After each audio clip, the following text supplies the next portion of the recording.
Assalamualaikum warahmatullahi wabarakatuh. Kami dari kelompok 2 kelas 11 S3 akan mempresentasikan mengenai integrasi dan reintegrasi sosial sebagai upaya pemecahan konflik dan kekerasan. Perkenalkan, nama saya Anissa Nur Permatasari, nomor absen 5. Perkenalkan, nama saya Ariska Chandra Dewi, nomor absen 6. Saya Armanda Murnica Irunisa, nomor urut 7. Nama saya Cesta Atapi Kusnadi, kelas 11 PS3, nomor urut 8. Pertama, kita akan membahas tentang integrasi sosial. Integrasi adalah pembauran sesuatu hingga menjadi kesatuan yang utuh dan bulat. Istilah pembauran tersebut mengandung arti masuk ke dalam, menyesuaikan, menyatu, atau melebur sehingga menjadi seperti satu. Atau dengan kata lain, integrasi mengarah pada masuk, menyesuaikannya, atau meleburnya dua atau lebih hal yang berbeda sehingga menjadi seperti satu. Bentuk-bentuk integrasi sosial. 1. Integrasi normatif. Integrasi normatif dapat diartikan sebagai bentuk integrasi yang terjadi akibat adanya norma-norma yang berlaku di masyarakat. 2. Integrasi fungsional. Integrasi fungsional terbentuk karena ada fungsi-fungsi tertentu dalam masyarakat. 3. Integrasi koersif. Integrasi koersif terbentuk berdasarkan kekuasaan yang dimiliki penguasa. Dalam hal ini, penguasa menerapkan cara-cara koersif atau kekerasan. 4. Integrasi instrumental. Integrasi instrumental adalah integrasi yang nampak terbentuk dari ikatan-ikatan sosial yang mengikat di antara individu di dalam masyarakat. 5. Integrasi fungsional. Integrasi fungsional terbentuk karena adanya fungsi-fungsi tertentu dari masing-masing pihak yang ada dalam sebuah masyarakat. Berdasarkan proses hasilnya. 1. Asimilasi. Asimilasi merupakan suatu proses sosial yang ditandai dengan adanya usaha-usaha untuk mengurangi perbedaan-perbedaan yang ada di antara individu atau kelompok dalam masyarakat. 2. Akulturasi. Menurut Kwenjaningrat, akulturasi adalah proses sosial yang terjadi bila kelompok sosial dengan kebudayaan tertentu dihadapkan pada kebudayaan asing yang berbeda. Proses sosial akan berlangsung hingga unsur kebudayaan asing diterima masyarakat dan diolah ke dalam kebudayaan sendiri. Namun umumnya akulturasi berlangsung tanpa menghilangkan kepribadian itu sendiri. Berdasarkan lingkup terjadinya.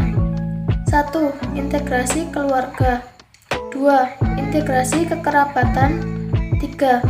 Integrasi asosiasi atau perkumpulan. 4. Integrasi masyarakat. 5. Integrasi suku bangsa. 6. Integrasi bangsa.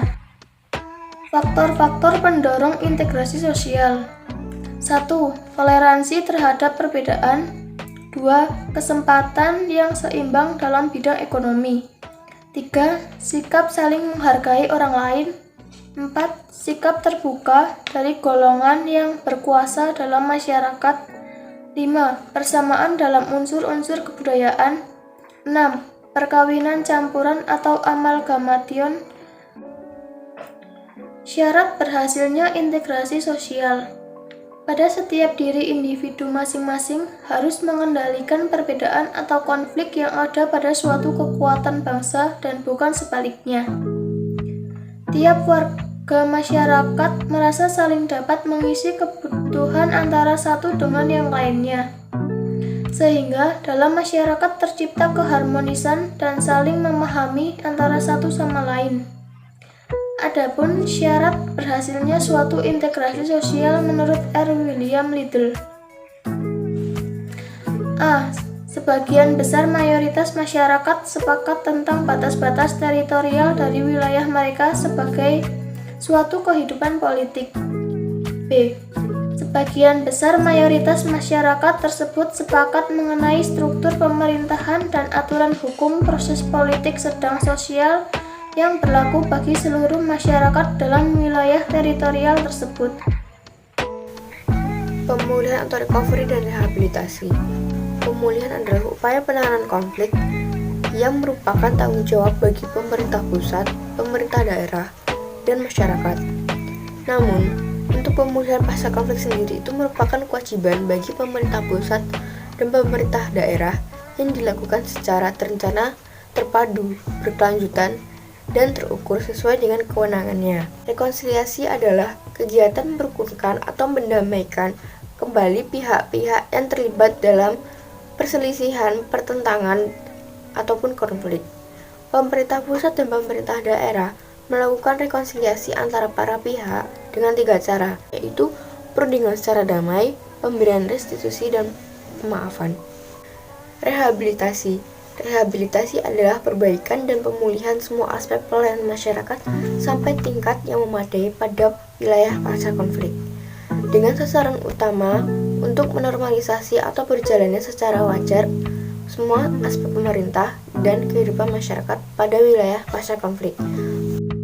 Rekonstruksi adalah pembangunan kembali semua prasarana dan sarana serta kelembagaan yang ada pada wilayah pasca konflik dengan sasaran utama tumbuh kembangnya kegiatan ekonomi, sosial, dan budaya serta tegaknya hukum dan ketertiban dan bangkitnya peran serta masyarakat dalam aspek kehidupan. Reintegrasi. Dalam pandangan Soekarto, reintegrasi atau reorganisasi adalah proses pembentukan kembali norma-norma dan nilai-nilai baru untuk menyesuaikan diri dengan lembaga-lembaga yang mengalami perubahan. Reintegrasi sosial adalah sebagian upaya untuk membangun kembali kepercayaan modal sosial dan kohesi sosial. Secara umum, reintegrasi sosial adalah upaya untuk mengembalikan dan membangun kembali persatuan, kepercayaan, modal usaha, dan juga kohesi sosial akibat dari terjadinya ketenggangan atau konflik di masyarakat. Masyarakat perlu diberi pemahaman tentang reintegrasi atau reorganisasi yang tepat seperti hal-hal berikut ini.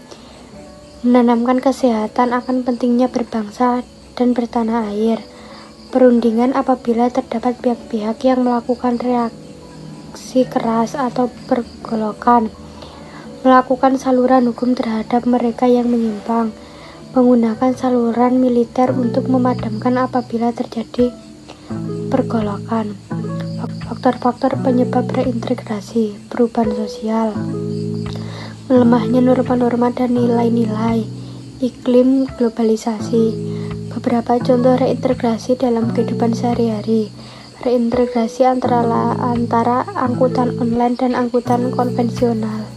Melakukan musyawarah, lembaga masyarakat, tidak main hakim sendiri. Transformasi sosial. Yang pertama, pengertian transformasi.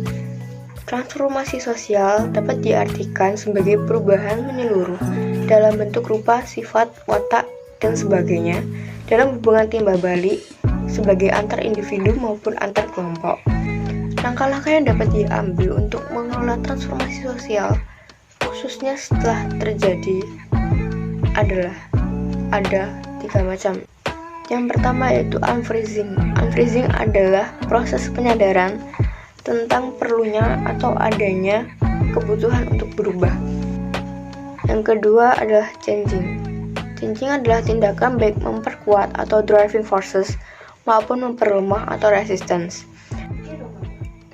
Yang terakhir adalah refreezing. Refreezing yaitu membawa kembali kelompok kepada keseimbangan yang baru atau a new dynamic equilibrium. Baik, yang terakhir kita akan membahas mengenai penelitian sosial tentang pemecahan konflik dan kekerasan. Yang pertama yaitu definisi metode pemetaan sosial. Pemetaan sosial atau social mapping adalah proses penggambaran masyarakat yang sistematik serta melibatkan pengumpulan data dan informasi mengenai masyarakat yang termasuk di dalamnya profil dan masalah sosial yang ada pada masyarakat tersebut. Tujuan pemetaan sosial.